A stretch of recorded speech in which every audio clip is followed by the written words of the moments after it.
नमस्कार दोस्तों, द्रोड़ा the vision YouTube channel पर आप सभी का स्वागत है। मैं एस के सैनी। आइए दिसंबर में जो आपके सीटेट के पेपर होने वाले हैं उसमें हिंदी पेडागोगी के क्वेश्चन कैसे पूछेगा। 9 बज गए हैं और सभी लोग जो है एक साथ फिर जुड़ जाए। पहला क्वेश्चन यहाँ पे है, यदि शिक्षार्थी लक्ष्य भाषा के संदर्भ में कम अभिज्ञ है, अभिज्ञ माने जानकार है, कम जानकार है, तो इस स्थिति में व्याकरण शिक्षण का क्या तरीका होना चाहिए। एक शिक्षार्थी है, भाषा के संदर्भ में कम जानकार है, तो उसे व्याकरण के लिए क्या होगा। देखो, जहां पे निगमन विधि आएगा गलत हो जाएगा, जहां पे टीचर केंद्रित होगा गलत हो जाएगा, जहां पे कंठस्थीकरण की बात करेगा गलत हो जाएगा, जहां पर इंटरेक्शन की बात करेगा सही हो जाएगा, जहां पर शिक्षार्थी केंद्रित बात करेगा सही होगा, जहां पर स्टूडेंट ओरिएंटेड बात करेगा सही हो जाएगा। तो इसका ऑप्शन आपको डी सही होगा। निगमन विधि में क्या होता है, पहले बच्चे को नियम बताते हैं तब उदाहरण बताते हैं। इसमें बच्चे को पहले नियम बताते हैं तब उदाहरण बताते हैं, एग्जाम्पल बताते हैं। अध्यापक केंद्रित में टीचर जो क्या होता है, सर्वे सर्वा होता है, तानाशाह होता है, इसलिए गलत होता है। कंठस्थीकरण रटने को प्रोत्साहन देता है, जो एनसीएफ 2023 उसे मना करता है। तो इसका ऑप्शन आपको आएगा डी। एक शिक्षार्थी लक्ष्य भाषा के संदर्भ में कम अनभिज्ञ है, तो इस स्थिति में व्याकरण शिक्षण अंतःक्रियात्मक शिक्षण पर केंद्रित होना चाहिए। ध्वनियों के आधार पर, ध्वनि माने साउंड, शब्द समूहों की श्रेणी को क्या कहता। ध्वनि है तो इसे कहते ध्वन्यात्मक। ध्वन्यात्मक कोश विषय, जहां पे कोश आएगा, शब्द कोश आएगा गलत हो जाएगा, जहां पर व्याकरण की बात करेगा गलत हो जाएगा। ठीक है। अर्थ विषयक समूहीकरण कहेगा अर्थ विषय आधार पर, तो ये सही होता है, लेकिन यहां ध्वनि के आधार कर रहा है, साउंड के आधार पर कर रहा है, इसलिए कौन सा ऑप्शन सही होगा, ए ऑप्शन सही होगा। क्यों? क्योंकि यहाँ पे साउंड की बात कर रहा है, यहाँ ध्वनि की बात कर रहा है। ध्वनियों के समूह को क्या कहेंगे, तो ध्वनियों को क्या कहेंगे, साउंड ही कहेंगे।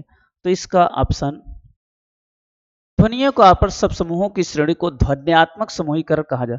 ध्वन्यात्मक समूहीकरण इस विधि का गुण है कि समान ध्वनियों का अभ्यास बहुत हो जाता है, उच्चारण भी स्थिति हो जाते हैं, बालक सहजता से ध्वनियों का उच्चारण कर लेता है।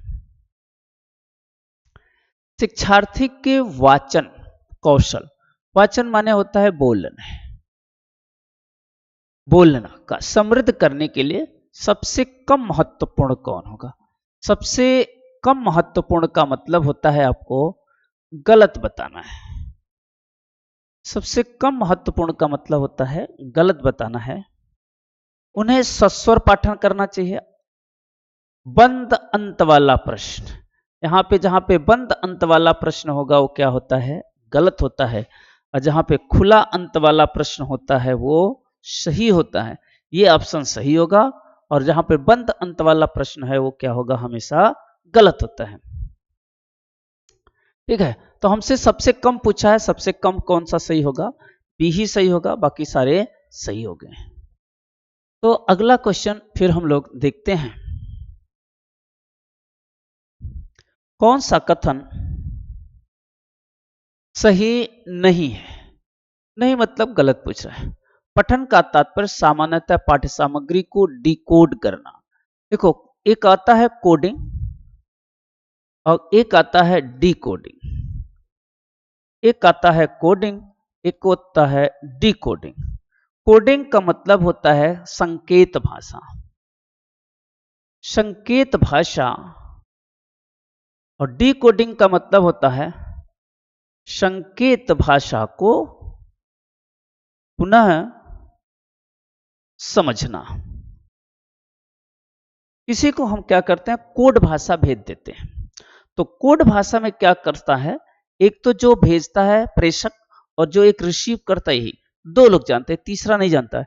इसलिए ऐसी भाषा में हम कभी बच्चों को नहीं पढ़ाते हैं, कोडिंग और डिकोडिंग की भाषा में नहीं पढ़ाते हैं। इसलिए ये ऑप्शन गलत होगा, इसलिए पहला ही ऑप्शन गलत होगा, बाकी ऑप्शन सारे सही है। पठन के समय अर्थ ग्रहण करना जहां आएगा सही होगा। एक अच्छे लेखन का पता होना चाहिए कि उससे पाठक कौन है, सही है, यह भी सही है।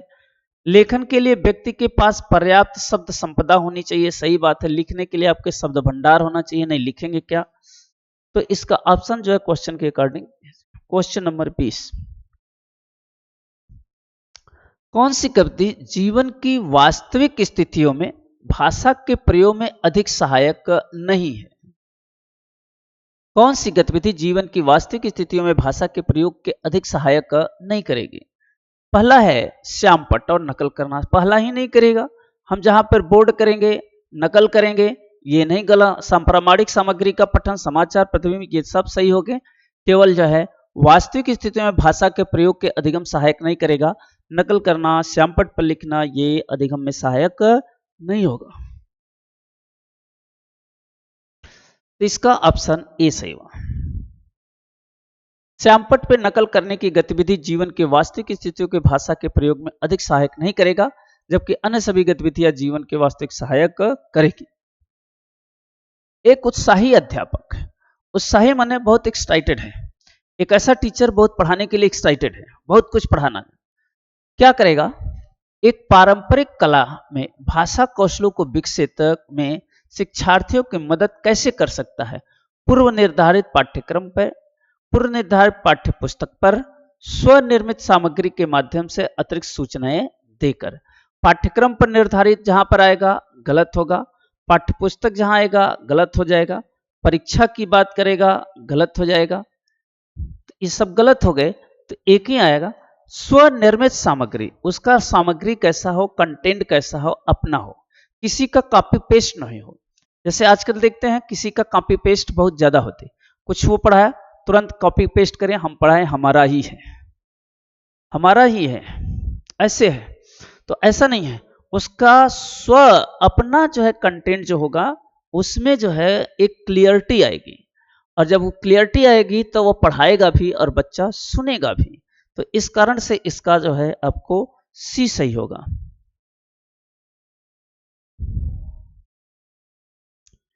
लेखन विचारणीय रूप से जटिल चिंतन प्रक्रिया है, हालांकि अच्छे लेखन के लिए किसकी जरूरत नहीं होती है। बहुत दुख की बात है, नहीं होती है। यहाँ पर योजना बनाने के लिए काफी समय लगना, पाठक के बारे में विचार करना, लिखे हुए को पुनः पढ़ना आवश्यक है ताकि पुनर्लेखन और प्रारूप को अंतिम रूप दिया जाए। हो सकता है प्रक्रिया की अनदेखी करना, इग्नोर करना जहां आएगा गलत हो जाएगा, केवल शब्द आएगा गलत हो जाएगा। तो ये तो गलत हो जाएगा। तो 26 का हमें नहीं पूछ रहा है, और नहीं का मतलब कौन सा आएगा? प्रक्रिया की अनदेखी करना, केवल स्वरूप पर ध्यान देना। इसका चौथा ऑप्शन गलत होगा, बाकी सभी ऑप्शन सही हो गए। क्वेश्चन नंबर अगला, कौन सा कथन सही नहीं है? सही नहीं है मतलब गलत। श्रवण, वाचन, पठन और लेखन भाषा कौशल है ही है, ये तो सही है। लिखित भाषा वाचिक भाषा से भिन्न हो सकती है। लेखन आनंद के लिए है, अतः यह पाठक निर्देशित नहीं है। वाचन योजनाबद्ध नहीं हो सकता, पर लेखन भली भांति योजना बनाने में जरूरत है। लेखन आनंद के लिए है, अतः यह पाठक निर्देशित नहीं होता है, ये गलत है। पाठक निर्देशित की बात गलत है और हमसे गलत पूछा ही है। इसका ऑप्शन सी होगा। पाठक निर्देशित नहीं होना चाहिए, बल्कि पाठक का अपना स्वमूल होना चाहिए, अपनी विचारधारा होनी चाहिए, अपनी जो है। किसी अध्यापक को कक्षा 8 के विद्यार्थियों को लेखन कौशल संबंधी शिक्षण देने के लिए पाठ योजना बनाते समय किस काम से बचना चाहिए? बचना चाहिए। बचना का मतलब आपको यहां पे गलत पूछ रहा है, गलत बताना है। होटल की बुकिंग करने के लिए जुड़ी सूचनाओं प्राप्त करने के लिए ईमेल लिखना, व्याख्या के दौरान टिप्पणी लिखना और उसका सारांशीकरण करना, कक्षा प्रस्तुतिकरण हो, स्लाइड आदि। शिक्षार्थियों को ऐसा कार्य देना जो भाषा के रूप में नियमों को सीखे। जहां हम नियम को सिखाएंगे वो गलत होगा, क्योंकि भाषा को अगर नियम सिखाएंगे तो बच्चा क्या करेगा? बच्चा अपना दिमाग नहीं लगाएगा, नहीं सोचेगा, अपना दिमाग नहीं लगाएगा।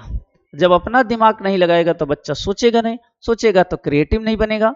तो इस तरह से यहाँ पे सबसे सुटेबल होगा नियमों को केंद्रित करना। ये गलत बात है, जहाँ पे नियम आ जाएंगे वो ऑप्शन क्या हो जाएगा, गलत हो जाता है। तो ऐसे ऑप्शन गलत हो जाते हैं, तो इसका ऑप्शन 4 आ गया। एक जापानी विद्यार्थी है, अंग्रेजी, फ्रेंच, जापानी भाषा प्रवाह बोल सकता है, 3 भाषा जानता है। देखो, 2 से अधिक भाषा को हम कहते हैं बहुभाषा। एक भाषा को कहते हैं सिंगल भाषा। अगर एक भाषा जान रहा है तो उसे कहते हैं एकल भाषा। 2 भाषा जान रहा है तो उसे कहते हैं द्विभाषी, इसे कहते हैं द्विभाषी। और 2 से अधिक भाषा जान रहा है तो उसे त्रिभाषी नहीं कहते हैं बल्कि कहते हैं बहुभाषी। तो यहां पर यह क्रिया जो है बहुभाषी के रूप में आएगा। यहां पे है बहुभाषिक। भाषा शिक्षार्थी, एकल भाषी, द्विभाषिक, इसे क्या कहते हैं, बहुभाषिक। इसका ऑप्शन जो है यह बी सही होगा, जिसका नाम है बहुभाषिक।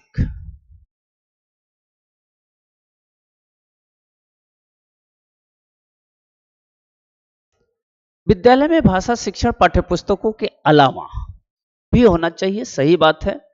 पाठ्यपुस्तक के अलावा भी भाषा होना चाहिए। इस कथक के आलोक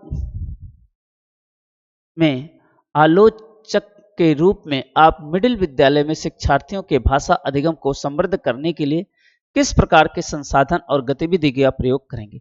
प्रामाणिक साहित्यिक गतिविधि सही होगा। निर्धारित पाठ्यपुस्तक जहां आएगा गलत होगा।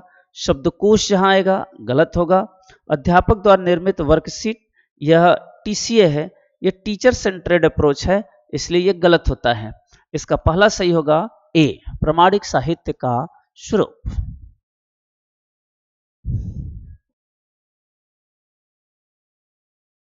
एक वाक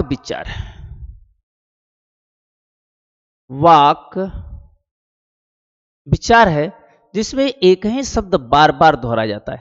एक ही शब्द बार बार दोहराने से वाचन का प्रवाह बाधित होता है, वो कहते हैं हकलाना। हकलाना एक ऐसी क्रिया है जो बार बार दोहराते हैं तो इससे वाचन क्रिया जो है प्रभावित होती है। डिस्फ्रेजिया है,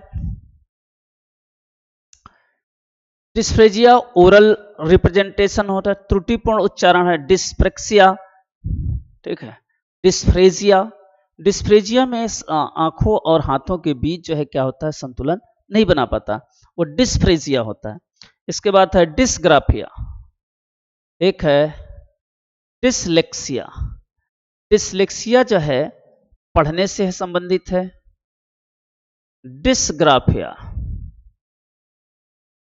डिस्ग्राफिया लिखने से संबंधित है। और डिस्कलकुलिया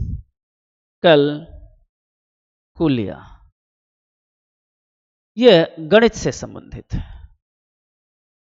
तो इस तरह से आपके क्वेश्चन पूछे जाते हैं।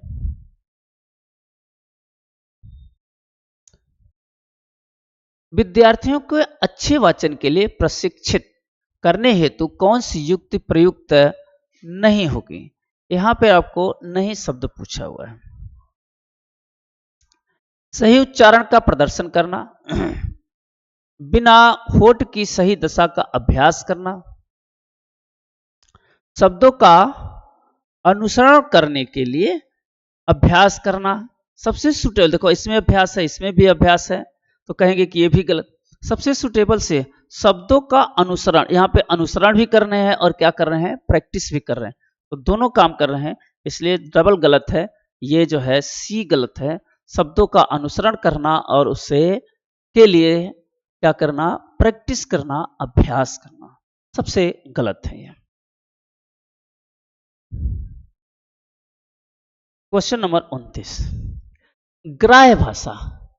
ग्राह्य भाषा मतलब होता है ग्रहण की गई भाषा।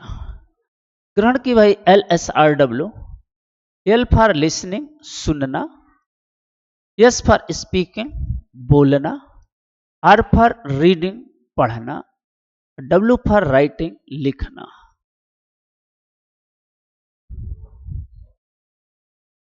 इसमें सुनना और पढ़ना ग्राह्य है, और बोलना इसे प्रेजेंटेशन कहते हैं, अभिव्यक्ति कहते हैं। अभिव्यक्ति और लिखना ये ग्राह्य कौशल नहीं कर सकते, प्रेजेंटेशन लोग कहलाते हैं।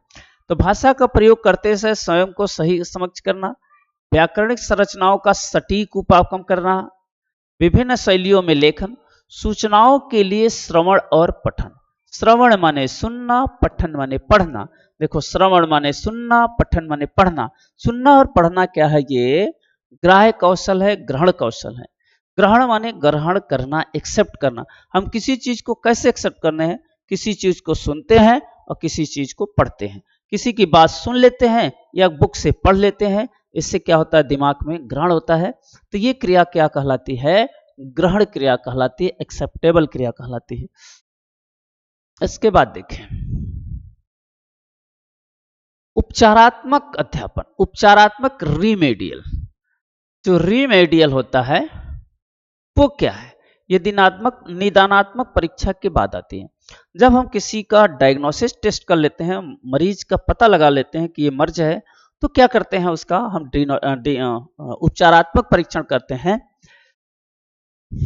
वर्तमान कार्यनीतियों में व्याकरण शुरू करना, विद्यार्थियों के ज्ञान का परीक्षण करना, परीक्षा करना, विद्यार्थियों के जिन व्याकरणिक इकाइयों को सही तरह से नहीं सीखा है उनका पुनः शिक्षण करना, ये होगा उपचारात्मक। शिक्षार्थियों को व्याकरण पढ़ाना गलत है। शिक्षार्थियों ने जिन व्याकरणिक इकाइयों का सही ढंग से नहीं किया है इसलिए दिक्कत है, तो उनको क्या करना है? फिर से रिमेडियल करेंगे। तो इसका ऑप्शन जो होगा वो सी ऑप्शन सही होगा, अगला क्वेश्चन नहीं होगा। अब इतना हम लोग 15 क्वेश्चन हिंदी की पेडागोगी करें, और हिंदी जो है सही किए रहिए। आपको सीटेट पास होने में हिंदी महत्वपूर्ण भूमिका निभाएगा, इसलिए इसका पैसेज भी करिए और पेडागोगी भी करिए, क्योंकि पेडागोगी पर रहते हैं। और पेडागोगी के जो क्वेश्चन अब आ रहे हैं थोड़े से अच्छे क्वेश्चन आ रहे हैं, लेवल उनका अच्छा है, इसलिए जो है पेडागोगी के साथ पैसेज भी करिए, क्योंकि 15 नंबर पैसेज है, 15 नंबर की पेडागोगी है। तो दोनों आप करते रहिए, प्रैक्टिस करते रहिए। तब तक के लिए हम लोग चलते हैं। सभी लोगों को धन्यवाद।